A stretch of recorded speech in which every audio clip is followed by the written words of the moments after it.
या कुन्देन्दुतुषारहारधवला या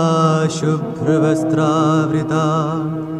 या वीणावरदण्डमण्डितकरा या श्वेतपद्मासना या ब्रह्माच्युतशङ्करप्रभृतिवीरदेवैः सदा वन्दिता सा मां पातु मीरा भगवती निःशेषजाड्यापहा। ॐ सर्वगणे सर्ववरदे सर्वदुष्टभयङ्करी सर्वदुःखहरे देवी महामीरा नमोऽस्तुते। सिद्धिबुद्धिप्रदे देवी भुक्तिमुक्तिप्रदायिनी मन्त्रमूर्ते सदा देवी महामीरा नमोऽस्तुते। आद्यन्तरहिते देवी आद्यशक्ते महेश्वरी योगदे योगसम्भुते महामीरा नमोऽस्तुते महामीरा नमोऽस्तुते।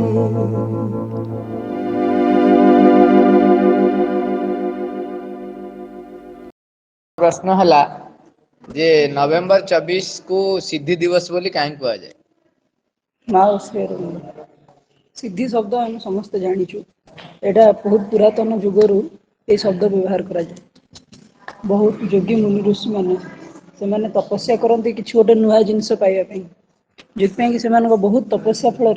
से गोटे निर्दिष्ट शक्ति प्राप्त हो। बहुत योगी मुनि ऋषि मैंने बहुत तपस्या करके सिद्ध प्राप्त होती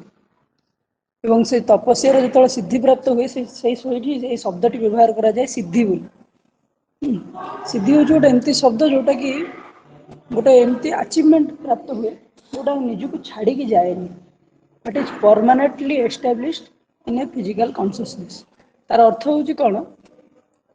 मन करंतु मु पढ़ुची गोटे 9th क्लास रे पाठ पढ़ुची 9th क्लास रे पढ़ी पढ़ी सारला परे जो परीक्षा देली और पास करी से मत कहगला 9th क्लास कंप्लीट करी अर्थात गोटे प्रस्तुति चली से प्रस्तुति को फेस कला पर जो प्राप्तिटा मत आसला जोटा कि परमानेंट आउ 9 मोर पढ़ार नहीं कारण से पास करेंगे सेटा कहुए सिद्धि। किंतु एठी जो श्री अरविंदर सिद्धि कथा कहुच्छी ये घटनाटी गोटे स्वतंत्र घटना पृथ्वी पृष्ठ घटता सेटा हूँ 1926 मसीहा नवेम्बर 24 तारिख घटना। ये घटना विषय तुम मान भर कहीं जाच आई विशेष अधिक भाव में जान से दिन थिला सांध्य मुहूर्त जितेबाला ये भाव में गोटे ध्यान कक्ष अच्छी मेडिटेशन रूम पंडिचेरी आश्रम गोटे मेडिटेशन रूम अच्छी जो एका सांगे बसिकी माँ और श्री अरविंद निकट में आश्रम साधक मैंने बस ध्यान कर समस्त बस ध्यान चलती जो ध्यान सरला से ही डिक्लेयर करागला गोटे डिक्लेरेशन है डिक्लेरेशन हूँ आज ठारू आश्रमर समस्त दायित्व माँ निजे नेबे एवं श्री अरविंद निजकू गोटे निर्दिष्ट कक्ष मध्य सीमित रखे तापर से कक्ष भितर के बाहर को आसी ना सबू साधक मैंने जी देखा देते वर्षकर 4 थर देखा देते दर्शन दिवस केवल देखा दिखते एवं 4 थर नुहे प्रथम 1938 मसीहा जाए श्री अरविंद को 3 थर दर्शन कर सुजोग मिलता 1938 मसीहा पर 4 थर दर्शन कर सुजोग मिले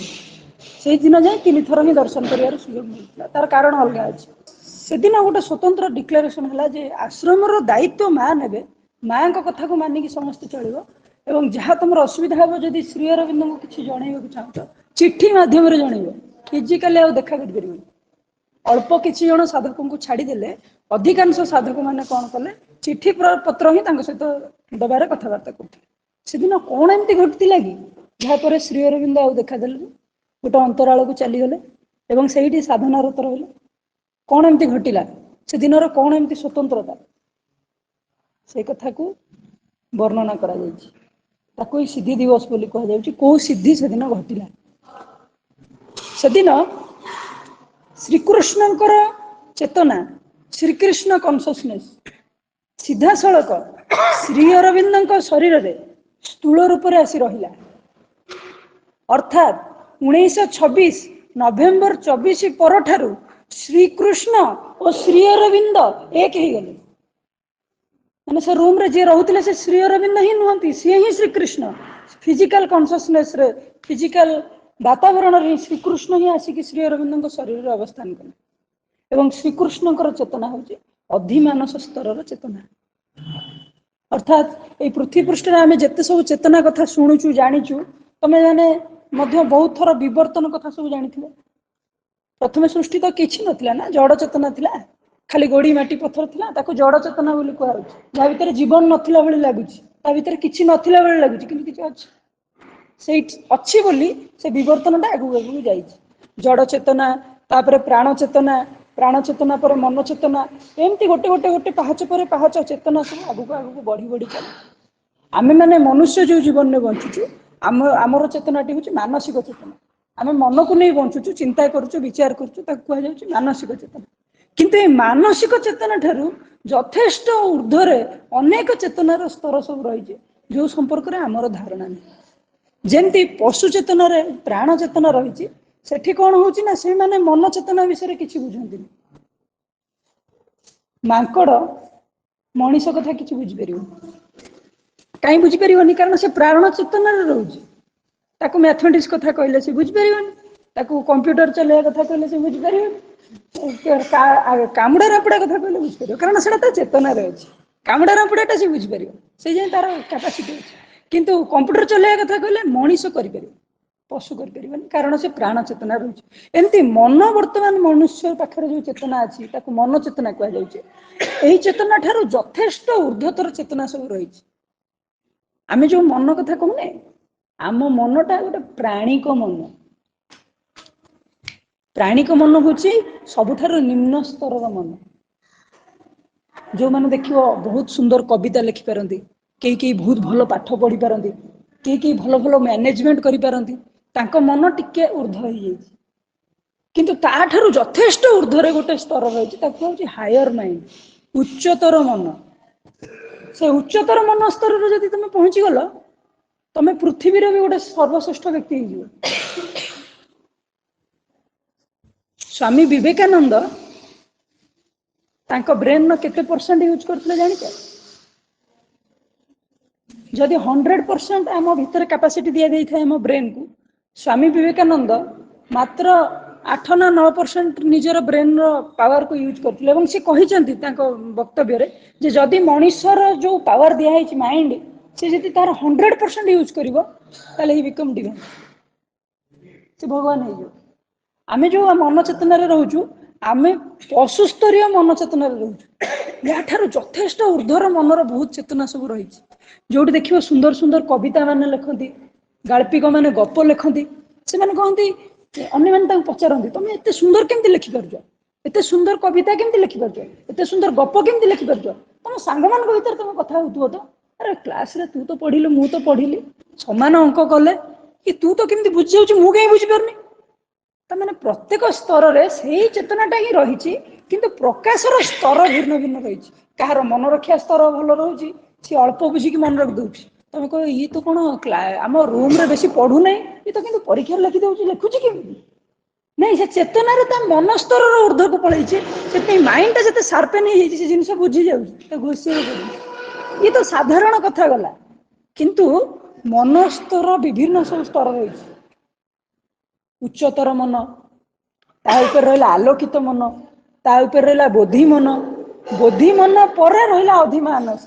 एवं अधिमानस चेतना पर रहा अतिमानस चेतना एवं 1926 नवेम्बर 24 तारिख रे श्री अरविंद ए अधिमानस चेतना को प्राप्त होते जोटा कि आम साधारण मन चेतना ठारू केतेटा स्टेप उपरे रूपा केतेटा स्टेप उपरे प्रथम उच्चतर मन ताको इंग्लिश रे कहउछन हायर माइंड तापर उच्चतर स्तरटी होची इल्यूमिन माइंड आलोकित मन ऊपर रहला इंट्यूटिव माइंड जहां को बोधि मन कह जाउची ता ठार ऊपर रहला अधिमानस सेटा माइंड लेवल आसुनी सेटा होची ओभर माइंड एवं ओभर माइंड ठारू बहुत ऊर्ध्वर रही अतिमानस चेतना बहुत ऊर्ध्वर रही अतिमानस चेतना। एवं 1926 नवेम्बर 24 तारिख रे श्री अरविंद ये अधिमानस चेतना को प्राप्त होते अर्थात परमानेंटली से अधिमानस चेतना रहते। तुम कह आम कौन जानू से उच्चतर मन कौन, आलोकित मन कौन, आउ बोधिगत मन कौन, आम से विषय कौन जाचु से जो सिद्धि प्राप्त है आम से विषय जानू। आम सीना जापरूँ किंतु बुझा द्वारा आम बुझीपर जे सी एभली गोटे चेतना प्राप्त हेले जहाँ सिद्ध पुरुष माने हजार हजार वर्ष तपस्या करी जोगी मुनि ऋषि मैंने जहाँ प्राप्त हो पारती खूब कम वर्ष रे खूब कम प्रचेष्टा श्री अरविंद ताको अक्लेश्वर प्राप्त हो। कारण भगवान जिते अवतार नहीं आसती सी समस्त नियम समस्त श्रृंखला समस्त शक्ति को अतिक्रम करके पृथ्वी रे नूतन चेतना को प्रतिष्ठा करते। एवं श्री अरविंद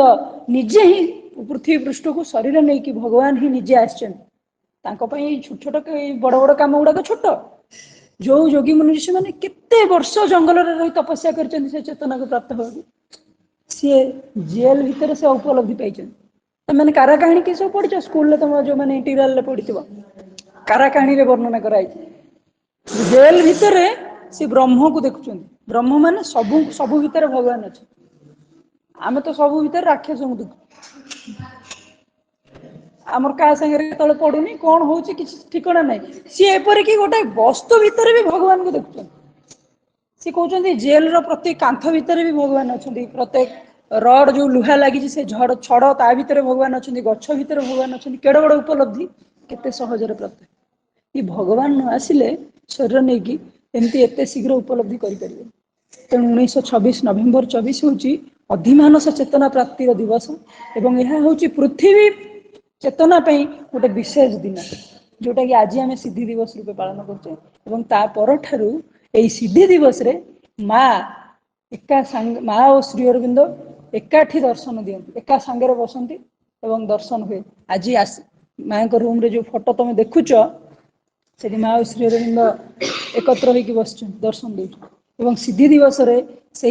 जो अति अधिमानस चेतना भितर प्रतिष्ठित होता से चेतनार फलस्वरूप श्री अरविंद अधिमानस चेतना ठारू आउ किछि बड़ चेतना अच्छी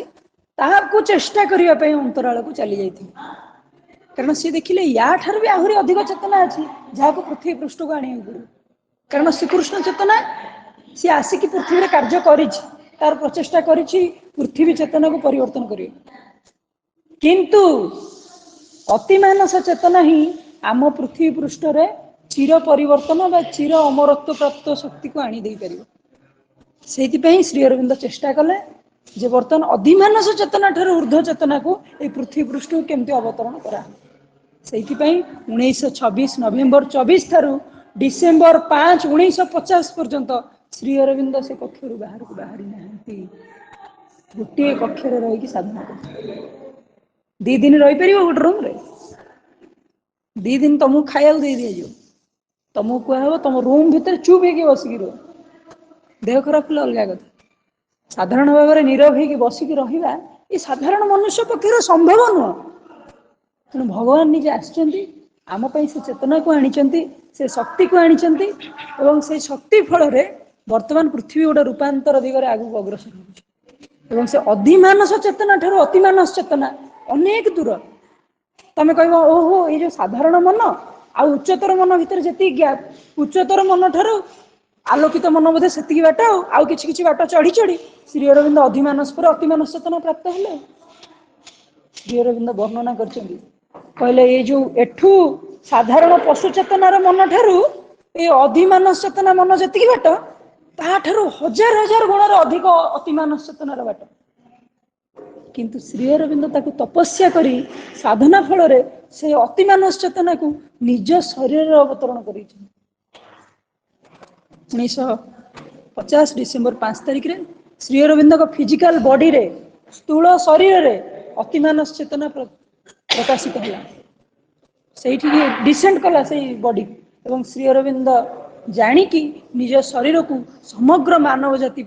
अर्पण कले समाधि पाखे लिखाई तुम जो प्रणाम करुच कॉन्शियस हो समाधि तले लिखाई to thee who has been the material envelope of our master To thee, our infinite gratitude. Before thee, who has done so much for us. Before thee, who has willed, worked, suffered, hoped, endured so much. Before thee, who has willed all, attempted all, prepared, achieved all for us. Before thee, we bow down and implore all our gratitude, all we owe to thee. ମା କହୁଛନ୍ତି ଯେତେବେଳେ ଶ୍ରୀ ଅରବିନ୍ଦଙ୍କ ଶରୀରକୁ ସମାଧିସ୍ଥ କରାଗଲା ପଣ୍ଡିଚେରୀ ଆଶ୍ରମରେ, ମା କହୁଛନ୍ତି ଆମେ ସେ ଶରୀରକୁ ଗ୍ରାଟିଚ୍ୟୁଡ୍ ଜଣାଉଛୁ, ତାଙ୍କୁ କୃତଜ୍ଞତା ଜଣାଉଛୁ, ତାଙ୍କୁ ପ୍ରେୟାର କରୁଛୁ, କାହିଁକି ନା ସେଇ ଶରୀରରେ ସେ କାମଟା ହେଲା। ତମେ ମତେ ନମସ୍କାର କରୁଛ, କାହିଁ କରୁଛ? ତମେ ମୋ ଶରୀରକୁ ନମସ୍କାର କରୁଛ, ମୋ ଭିତରେ ଥିବା ଚେତନାକୁ ନମସ୍କାର। ବଡ ଭାଇ ତାଙ୍କୁ ସମ୍ମାନ ଜଣାଇବା ଦରକାର, ତେଣୁ ଭାଇ ନମସ୍କାର। ଅର୍ଥାତ୍ ଭିତରେ ଗୋଟେ ଚେତନା ଅଛି ଯାହାର ଗୋଟେ ଶକ୍ତି ଅଛି ଏବଂ ସେ ଶକ୍ତିକୁ ସମ୍ମାନ ଦିଆହଉଛି। ତେଣୁ ସମାଧି ପାଖରେ ଜାଣି ରଖ କେତେ higher force and consciousness deeply କାମ କରୁଛି। କାରଣ ଅତିମାନସ ଚେତନା ଯୋଉ ଶରୀର ଉପରେ ପ୍ରକାଶିତ ହୋଇଥିଲା ସେ ଶରୀରର ଅଂଶ ସ୍ଥୂଳ ଭାବରେ ଆମ ନିକଟରେ ଅଛି। It is not a common thing, ଏ ସାଧାରଣ କଥା ନୁହଁ। ଯୋଉ ପରମ ଚେତନାକୁ ଯୋଗୀ ମୁନି ଋଷି ମାନେ ତପସ୍ୟା କରିକି ଏତେ ବର୍ଷରେ ପ୍ରାପ୍ତ ହେଇପାରନ୍ତିନି, ସେ ଚେତନାକୁ ନିଜ ଶରୀରରେ ଅବତରଣ କରେଇକି ସମଗ୍ର ପୃଥିବୀ ପାଇଁ କ୍ରିୟାଶୀଳ କରିବା ପାଇଁ ଯୋଉ ଶରୀର ପ୍ରସ୍ତୁତ ହେଇଛି, ସେ ଶରୀରର ଅଂଶ ଆମଠାରୁ ମାତ୍ର 30 ଫୁଟ ଦୂରରେ ଅଛି। ଲୋମ ଠିଆ ହେଇଯିବ। କଣ କାମ ଶ୍ରୀ ଅରବିନ୍ଦ ତାଙ୍କ ଶରୀରରେ କରିଛନ୍ତି, ଚେତନା ରୂପାନ୍ତର ପାଇଁ କଣ କରିଛନ୍ତି। ସେଇଥିପାଇଁ ସମାଧି ନିକଟକୁ ଗଲେ ମୁଣ୍ଡ ନୁଆଇ ଦେଲେ ବହୁତ ଭଲ ଲାଗେ। କାରଣ ଚେତନାଟା ଇଣ୍ଟେନ୍ସିଫାଇ ହେଇକି ଅଛି, ଡିପ୍ ହେଇକି ଅଛି। ତମେ ପ୍ରବେଶ କରିବ ମାନେ ଧରିବ ତମେ। ତମେ ମନ ଦୁଃଖ କରିଥିବ କେତେବେଳେ ଯାଇ ସମାଧିରେ କହିଥିବ, ବହୁତ ଥର କହିଛି, ସମସ୍ତଙ୍କ ଏକ୍ସପିରିଏନ୍ସ। କଣ ଗୋଟେ ମନ ଦୁଃଖ ହେଇଛି ସମାଧିରେ ଯାଇ କହିବ, ଦେଖିବ ତାପରେ ଭାରି ଆନନ୍ଦ ଲାଗିବ। କୋଉଟା ଆସିଲା ସେ ଆନନ୍ଦ? କାରଣ ସେ ଚେତନା ସେଠି ସଂଗୃହିତ ହେଇକି ଅଛି, ସେଠି ପୁରା ଗୋଟେ ଜାଗାରେ କନସେନ୍ଟ୍ରେଟେଡ୍ ହେଇକି ଏନର୍ଜିଟା ଅଛି। ଏବଂ ଯେତେବେଳେ ଆମେ ଯାଇକି ସେଠି କନସିୟସ୍ ହଉଛୁ ବା ପ୍ରେୟାର କରୁଛୁ, ସେ ଚେତନାଟା ଆମ ଭିତରକୁ ରିଭିଲ୍ କରୁଛି, ଆମକୁ ସାହାଯ୍ୟ କରୁଛି। ତେଣୁ ଆଜି ହଉଛି ସିଦ୍ଧି ଦିବସ, ଆଜି ଗୋଟେ କନସେନ୍ଟ୍ରେସନର ଦିନ, ଆଜି ବହୁତ ଏକାଗ୍ର ହବାର ଦିନ। ଏକାଗ୍ର କାହା ଉପରେ ହେବା ନା ଶ୍ରୀ ଅରବିନ୍ଦ ଯୋଉ ଚେତନାକୁ ପ୍ରାପ୍ତ ହେଇଛନ୍ତି, ଆମେ ଯେମିତି ସେଇ ଅତିମାନସ ଚେତନା ପ୍ରତି ନିଜକୁ ଖୋଲି ଧରୁ, ସେଥିପ୍ରତି ଗୋଟେ prayer. It is an occasion. ଦେଖ ଯଦି ଏମିତି ଦର୍ଶନ ଦିବସ ନଥାନ୍ତା, ଆମେ ଏତେ କାମ କରିଥାନ୍ତେ, ଏତେ ମେସେଜ ପାଇଥାନ୍ତେ, ଏତେ କନସିୟସ୍ ହେଇଥାନ୍ତେ କି ଆଜି ଦର୍ଶନ ଦିବସ। ତେଣୁ ସେଇଥିପାଇଁ ଗୋଟେ ଅକେଜନ ମିଳିଛି, ଯୋଉ ଅକେଜନରେ ଆମେ ସଂକଳ୍ପ ନେଇପାରିବା। ସଂକଳ୍ପର ଏଇ ଗୋଟେ ଦିନ ହେଇପାରେ, ଯେତେକ ଦର୍ଶନ ଦିବସ ଗୋଟେ ସଂକଳ୍ପର ଦିନ ହେଇପାରେ। ସଂକଳ୍ପକୁ ଆଉ ଟିକେ ସରଳରେ କହିବା, ରାଣ ଖାଇବା। ତମେ ଯୋଉ ଜିନିଷ କେବେ ବି ବର୍ଷ ବର୍ଷ ଧରି କରିପାରୁନ, କିଛି ଅନ୍ତର ଭିତରେ ଅଗ୍ରଗତି କରିପାରୁନ, ଦର୍ଶନ ଦିବସରେ ସଂକଳ୍ପ କରିପାରିବ। ସମାଧିରେ ଯାଇ କହିପାରିବ, ମୁଁ କନସେନ୍ଟ୍ରେଟ୍ ଏକାଗ୍ର ହେଇପାରୁନି ମା, ମୁଁ ତମକୁ ସବୁବେଳେ ଡାକି ପାରୁନି, ମୁଁ ପାଠ ପଢାରେ ମନ ଲଗେଇ ପାରୁନି, ମତେ ଆଜିଠାରୁ ଏମିତି କରିଦିଅ ଯେମିତି ମୋର ସେ କାମଟା ହେଇଯାଆନ୍ତା। ଇଏ ଗୋଟେ ସଂକଳ୍ପର ଦିନ, କାହିଁକି ସେଦିନ ହିଁ ସେ ଯୋଉ ପରମ ଚେତନା ଆସିଥିଲା ସିମ୍ବଲିକାଲି, it has contained a definite power, a consciousness which will help us to progress. So it is a day of progress, it is a day of concentration, it is a day of gratitude to the body who has the material envelope of karma. ଏଇଟା ହଉଛି ଶ୍ରୀ ଅରବିନ୍ଦଙ୍କ ସିଦ୍ଧି ଦିବସ। ହେଲେ ଅଧିମାନସର କିଛି କାର୍ଯ୍ୟ ଥିବ, ଅଧିମାନସ ଶକ୍ତିର କିଛି କାର୍ଯ୍ୟ ଥିବ। ମୁଁ ଏକ୍ଜାକ୍ଟଲି ସେଇ ପ୍ରଶ୍ନ ହିଁ ପଚାରିଥାନ୍ତି ଯେ ମୁଁ ଯାହା ଆମେ ଯାହା ବୁଝିଲୁ, ଅପା ଯାହା ପଚାରିଲେ, ଆମେ ଯାହା ବୁଝିଲୁ ଯେ ଅତିମାନ ଶକ୍ତିକୁ ଅବତରଣ କରିବା ପୂର୍ବରୁ ପୃଥିବୀର ବାତାବରଣ ଭିତରେ, ଜଡ଼ ଚେତନା ଭିତରେ ଅଧିମାନସ ଚେତନା କୁ ଶ୍ରୀ ଅରବିନ୍ଦ ତାଙ୍କ ଶରୀର ମାଧ୍ୟମ ଦେଇକି ଗୋଟେ ସ୍ଥାୟୀ ଭାବେ ପ୍ରତିଷ୍ଠା କଲେ। ତେବେ ଆମେ ବର୍ତ୍ତମାନ ସୁଦ୍ଧା ଯାହା ଶୁଣୁଛୁ ଯେ ଅତିମାନସ ଚେତନା ରୂପାନ୍ତର କରିବ ବୋଲି, କିନ୍ତୁ ତା ପୂର୍ବରୁ ଯୋଉ ଅଧିମାନସ ଚେତନା ଅବତରଣ, ଯୋଉ ଶ୍ରୀକୃଷ୍ଣ ଆସିଥିଲେ, ଅଧିମାନସ ଚେତନା ପୃଥିବୀର ବାତାବରଣ ଭିତରେ ପ୍ରବେଶ କଲା ଏବଂ ପ୍ରତିଷ୍ଠିତ ହେଲା। ତେବେ ସେ ଯୋଉ ଶ୍ରୀକୃଷ୍ଣ ଯୋଉ ଆସିଥିଲେ ଏବଂ ଅଧିମାନସ ଚେତନାର ଗୋଟେ ନିଜସ୍ୱ କାର୍ଯ୍ୟ କଣ ଥିଲା? ବର୍ତ୍ତମାନ ରୂପାନ୍ତର, ଆମେ କହୁଛୁ ଅତିମାନ ଶକ୍ତି ଆସିଲା ରୂପାନ୍ତର ପାଇଁ। ପ୍ରଶ୍ନ ହେଲା ଯେ ଅଧିମାନସ ଶକ୍ତି ଯୋଉ ଅବତରଣ କଲେ, ତାଙ୍କର ନିଜସ୍ୱ ସେତେବେଳେ କଣ କାର୍ଯ୍ୟ ଥିଲା, ବା ଶ୍ରୀକୃଷ୍ଣ ଯୋଉ ଆସିଥିଲେ ଅବତାର ନେଇକରି, ସେତେବେଳେ ତାଙ୍କର ଉଦ୍ଦେଶ୍ୟ କଣ ଥିଲା ବା କଣ କାର୍ଯ୍ୟ କରିବାକୁ ଆସିଥିଲେ? ହଁ, ଏଇଟା ବହୁତ ସୁନ୍ଦର ପ୍ରଶ୍ନଟିଏ। ତମେ କେବେ ଦେଖିଛ ଯେ ରାତିର ଯୋଉ କିରଣ ଆସେ ଚନ୍ଦ୍ରଙ୍କ ନିକଟରୁ ଆସେ ସେ କିରଣ, କାରଣ ସୂର୍ଯ୍ୟ ତ ନଥାନ୍ତି, ପ୍ରକୃତରେ ସୂର୍ଯ୍ୟ ଥାନ୍ତି, ସୂର୍ଯ୍ୟଙ୍କ ପ୍ରତିଫଳିତ ରଶ୍ମିଟା ଆସିକି ଚନ୍ଦ୍ର ଠାରେ ବାଡେଇ ହେଇକି ପୃଥିବୀ ପୃଷ୍ଠରେ ପଡେ। ସିଏ ହିଁ ସୂର୍ଯ୍ୟ କିରଣ, କାରଣ ସେ ବାଡେଇ ହେଇକି ଆସୁଛି, ରିଫ୍ଲେକ୍ଟ ହେଇକି ଆସୁଛି, ସେ ସୂର୍ଯ୍ୟ କିରଣ ନୁହେଁ କି? କିନ୍ତୁ ସେଇ ସୂର୍ଯ୍ୟ କିରଣରେ ଗୋଟେ ଗଛ ନିଜର ଆଲୋକ ଶ୍ଳେଷଣ ପ୍ରକ୍ରିୟା କରିପାରିବ? Photosynthesis process is possible at the light of moon. Is it possible? It is impossible. Only at the light of solar energy, solar ray, the photosynthesis can be possible. So as like that, ଯଦି ସୁପ୍ରାମେଣ୍ଟାଲ consciousness କଥା କୁହାଯିବ ତାହେଲେ ସିଏ ହେଉଛି ଗୋଟେ ପରମ ଚେତନା ଯିଏ ହିଁ ରୂପାନ୍ତର କାମଟାକୁ କରିପାରିବ। ଏବଂ ତାର ଗୋଟେ ବହୁତ ପୂର୍ବର ଗୋଟେ ଚେତନା ଯିଏକି ଝାପ୍ସା ଭାବରେ ପୃଥିବୀରେ ପ୍ରକାଶିତ ହେଇଛି। ସେଥିରେ ବି ଆଲୋକ ମିଳିବ, ସେତିକି ଆଲୋକ ମିଳିବନି। ଦିନ ଯେମିତି ଲାଗେ ରାତି ସେମିତି ଲାଗେନି। ପୁନେଇ ଜହ୍ନରେ ଟିକେ ଟିକେ ବାଟ ଚାଲି ହବ, ଭିଡ ବାଟ, କିନ୍ତୁ ପୁନେଇ ଜହ୍ନରେ ପୁରା ଦିନ ଭଳିଆ ଯାତାୟାତ କରି ହବନି, ଲାଇଟ ଲଗେଇବ। ତେଣୁ ଅଧିମାନସ ଚେତନା ହେଉଛି ଅତିମାନସର ଗୋଟେ ଆଉ ଗୋଟେ ତଳର ଚେତନା। ସେଥିରେ କଣ କାମ ହେଇପାରିବ ନା, ସେଥିରେ ଗୋଟେ ପ୍ରେମର ରାଜ୍ୟର ପ୍ରତିଷ୍ଠା କରିବା ପାଇଁ ସେ ଅଧିମାନସ ଚେତନା ପୃଥିବୀ ପୃଷ୍ଠରେ ପ୍ରକାଶିତ ହେଇଥିଲା। Shrikrishna is a representation of that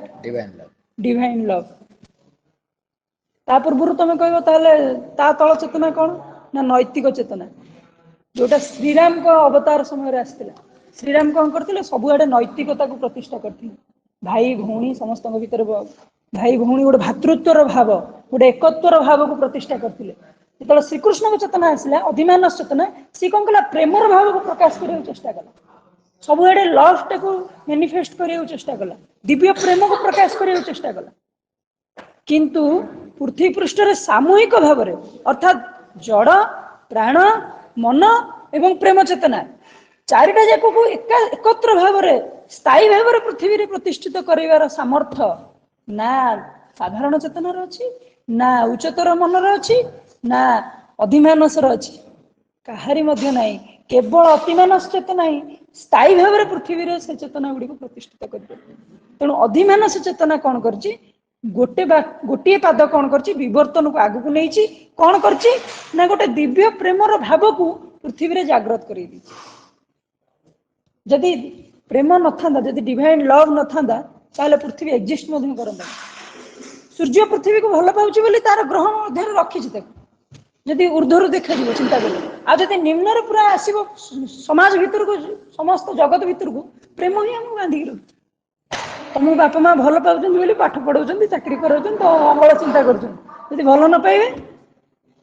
କାଲି ସକାଳେ କିଛି ଦେବେନି। ସିଏ ଭଲ ନିଜେ ପାଉନାହାନ୍ତି, ସେ ଚେତନାଟା ପ୍ରତିଷ୍ଠିତ ହେଇଛି ବୋଲି ଭଲ ପାଇବାଟା ଆସିଛି।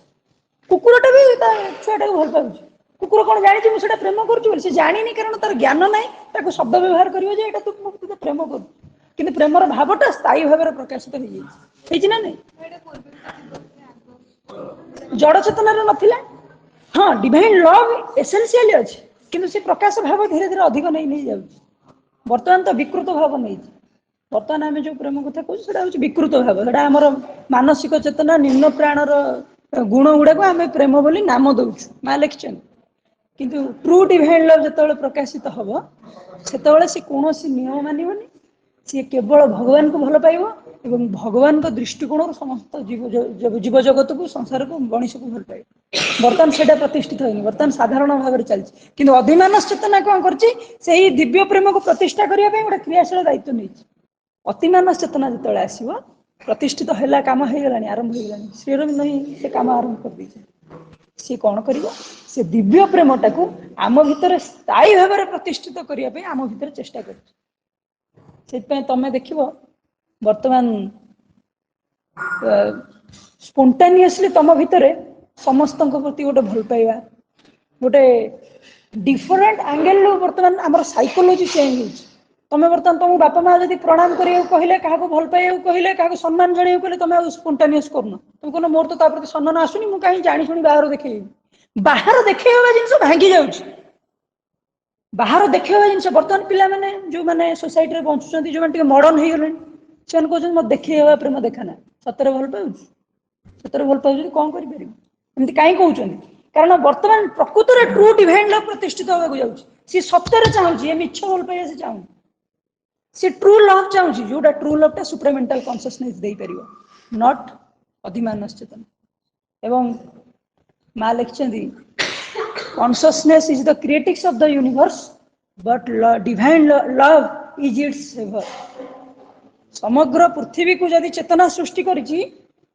प्रेम ही तो बांधिकी रखिछि तमर जदि मां के प्रति भल पाया न थांदा सुनिया टिके पद इच्छा न थांदा एठी समस्त बसिन कि पळैछ कि पळे जो प्रेमटा अछि मां के प्रति ना तुम से टाणी बसई दी किस तुम भीतर से जागृत है से इच्छा है मां के प्रति जानिबार कि भल पाया तांको कृपारु तुम भावनी मु इच्छा करछि कि तांको कृपारु से जो टिके भल पाया हम दे दउछन्ति हम तांको कथा सुनिया टिके व्याकुल कि कौन कह किए ज्ञानी किए एठी किछि जानना केवल माँ ही सब किछि ज्ञान जानी पाखे सब अच्छी आम जदि आज दर्शन दिवस आड़ को टर्न कर से सब जिनस आम भीतर प्रतिष्ठित हो ऑल कैन बी डन अच्छा अब जो पचारे रियली सेटा टिके एक्सपेंशन दरकार हम से रही गले से पचारे जे ये जो भल पाइबा जो आम कथबार्ता हेले भाई कहले माँ ता पिला मानू भल पाउची कुकुर भी तार पिला मानू भल पाउची तार प्रश्न है सेटा आगुरी भी थिबो प्रकृत में जितेबाला प्राणिक जड़ चेतना प्राणिक चेतना आसला से नेचर क्रिएट करुच्ची तेणु नेचर तार स्थिति को जो सृष्टि करिछि से सृष्टिर आगु को केमी जीव से सृष्टि केमी स्थिति रहिबो सेतिरे से गोटे नेचर फोर्स देछि तार निजर निजस्व प्रकृतिगत किछि किछि कार्य देछि यही जो भल पाइबा जो साधारणतः गोटे पशुटे हो बा मनुष्यटे हो जितेबाला से पिला को जन्म दउछि एवं से पिला को तार वृद्धि जो चेष्टा करुच्ची सेटा होछि प्रकृतिगत एक प्रकृतिगत प्रवृत्ति किंतु आगुर पशु मानकर अनेक पशु मानकर अछन सेमान जेते पिला बड़ हो गला परे सेतेबेले माँ पिला अलगा सेतेबेले तांकर से बंधन न थाए सेटा होछि प्रकृतिगत एक प्रवृत्ति जो प्रवृत्ति की स्वाभाविक भाव क्रिएट कर तेणु एबे भी मनुष्य माने अछंती जो माने सही प्रकृति द्वारा परिचालित होकर से प्रकृति मध्य सीमित रहउचंती आउ के जण अछंती भाई मझिरे कहले जे आम भीतर स्वतः प्रभुत भावे भल पाइबा आसुची समस्तଙ୍କ प्रति सेतेबेले कोन होची मो पिला मो पुओ मो झियो ता भीतर सीमित रहउचंती सेटा होची प्रकृतिगत प्रवृत्ति तापर धीरे धीरे से वर्तमान जो मनुष्यर धीरे धीरे विकसित हो जाउची सेतेबेले एटा व्यापक होउची तापर जो डिवाइन लव कथा आसिला जेतेबेले श्रीकृष्ण आसिले सेतेबेले कौन हैला ता पूर्वरु जो नैतिकतार जो स्थिति थिला आग प्रवृत्ति द्वारा परिचालित होतिले तापर सेटा को मनुष्य काले जो कौन जेतेबेले बढ़ी जाउची बयस बढ़िया सहित तार अन्यान्य प्रवृत्ति बाहरुची अन्यान्य पशु प्रवृत्ति भी अच्छी ताकू संयत करिबा पई ताकू एक नीति नियम निष्ठर करिबा पई श्री राम आसिले किंतु सेतेबेले जो नीति नियम प्रतिष्ठा हैला भगवान सहित संयुक्त होइकरी से काम भी करी हबो से जो फोर्सटा जो श्रीकृष्ण आसिले ताकू कले दैट इज सेटा कहै डिवाइन लव प्रेमर जो प्रतिष्ठा कले से प्रेम होउची कोन भगवान सहित युक्त होई तमे काम कर नॉट दैट समस्ते करूचंती मु ता भितरे करिवि समस्ते जाउचंती मंदिर चलो मु भी जीवी मंदिर नहीं तमे जेतोल भगवान पाखु जाउचो कोन पाई जाउचो से तो सबल को जे कस्मै देबा जो कार्य करूचो कहा पाई करूचो मु भगवान सहित युक्त होई करी कार्य करी हबो सेटा को श्रीकृष्ण आसिले पृथ्वी रे मनुष्य मानक पाखरे पहुंचिया पे तार गोटे एग्जांपल से देले कौन जे तमे इंद्र को कहीं पूजा करिवो जो गोवर्धन जहाँ को तमे जड़ कहूच सी भी जड़ नुह जो गोवर्धन पर्वत को आम कौन कहूँ माटी पत्थर से जड़ नुह ता भीतर मध्य भगवान रही जी कि आमर सेवा करुचंती सी आमको खाद्य दउची सी आमको जंगल जो देइची सी मोर गोरु मान चलुचंती तेणु सी आमर प्रति लालन पोषण करुची ता भीतर थिबा भगवान को चला आम पूजा करिबा तेणु सी सेठी सब जगार कहले जे तमे जो कार्य करुच जे यज्ञ करुची ताकू कहले से विषय जे संतान को लालन पालन को ताकू कहले से जो संतान पाल को से संतान से होजी मो माने तो संतान भीतर श्रीकृष्ण को देखी करी तू भल पाइबा बा तोर जो लालन पालन ସେଇଟା को कर माने आमे प्रवृत्तिगत जो कार्य करूचु ता भितरे भगवान सहित भगवान प्रेम रे बा डिवाइन लव रे उद्बुद्ध होई डिवाइन लव सहित संयुक्त होई से कार्य करने को सी आमको सेते बेले पृथ्वी पृष्ठ रे समस्त को जणैले किंतु ताहा स्थायी भाव प्रतिष्ठित हो पारा ना अतिमान शक्ति पर आसिले जी कि कहीं हो पारा ना लास्ट को श्रीकृष्ण देखी कहीदे गले श्रीकृष्ण देखले जे मुझे कहली किंतु कौन हो जड़ता एत भरी रही पशु प्रवृत्ति एत भरी रही जे जहाँ भी आसूची सी फोपाड़ दूसरी भांगी दूसरी सी बहुत चेष्टा कले शेष को से श्रीकृष्ण कौन कले इवन इफ वंश को निजे निपात कर दे गले कारण से देखिले जदि से माने रही जाती ताले से माने क्रेडिट नहीं कि बुलिबे मु होची भगवान आमे होची भगवान करा दयाद तुम तमे हमको पूजा कर से पशु प्रवृत्ति सहित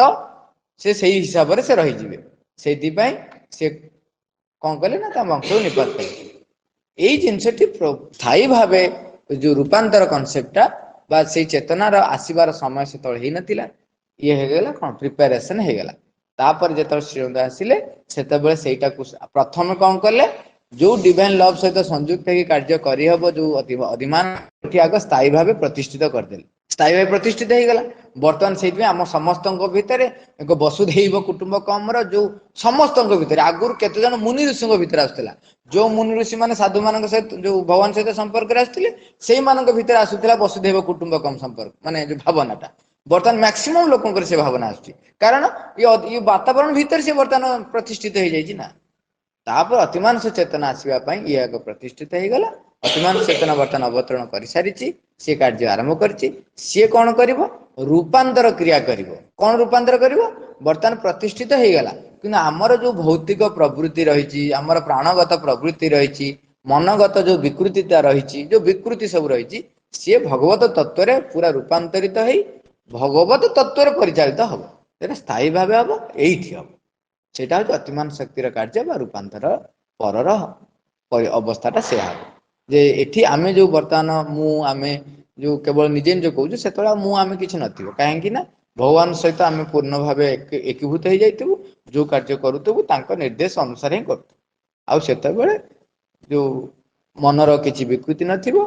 कि प्राणर किछि विकृति नथिबो किंबा शरीरर किछि लिमिटेशन नथबो बा ताकू आमे लिमिटेशन को अभाव नथिबो बा किछि नथबो आमे बर्तमान शरीर बहुत अभाव न अछि नहीं आमे टायर्ड हो जाउछु आमे बहुत कथा अछि केते कथा अछि बुद्धि होउची क्षय होउची होउची सेतर छोड़ा किछि नथिबो कारण भगवान द्वारा सेटा जो रूपांतर काछ आज भाई जहाँ कहले आज हूँ एक संकल्पर दिवस तो आम संकल्प करवा राण पकेवा जहाँ कहले आम राण पकेवा संकल्प करवा जे माँ मु तुमर हो चाहे माँ तुम्हें जहाँ चाहूच मो भीतर प्रकाश हाँपाई ताही प्रकाशित हो तमें मो भीतर जो रहीच मु केवल शुणी आम एमती माँ कहीपर मु केवल शुणी तुम कौन मो अंतर भीतर रहीच मुपर्यंत दर्शन करें तो मुझे संकल्प करुच्ची जे मो भीतर जो तुम लुचिकी रहीच बोली शुणुची तुम प्रकाश हो बाहर को आस मो सहित टे कथा हो